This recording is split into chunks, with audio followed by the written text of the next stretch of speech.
अहो पाहिलं काय बस तिथे बाई, मी आज मारता मारता वाचतो ना. बस काय व तुम्ही मरता मरता वाचले व तुम्ही तर शेतात जायला होते ना सकाळपासून. अवश्य जायला होतो मी, पण मी रस्त्याने चाललो ना तेव्हा मग पायाच्या मधातून एवढा मोठा जाड साप गेला. बरं झालं मग पाय नाही पडला. पाय जर पडला असता तर असला असतो मला. बरं झालं तुमचा पाय नाही पडला, नाहीतर घरी आल्यानंतर फेमक्विकने चिटकावं लागला असता, नाहीतर शिवून घेणं पडला असता. आणि तो पण एवढा पाय करून मला खाली पण चालता येत नाही का. मग हे हातपाय असे चिटके नाही ते गळून पडाले. तो या आपण चिटके का मम्मीनं पप्पानं पेटीत ना आम्हाला म्हणते घरी आले शिवणं लागल चिटकवणं लागल.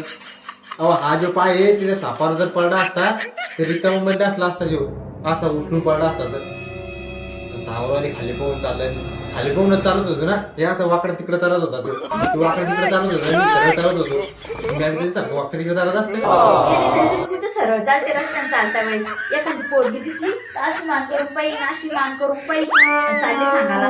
सेम तुम्ही सापासारखेच वाकडे तिकडे चालणारे, घरी येऊन बायकोवर फुसफुस करणारे.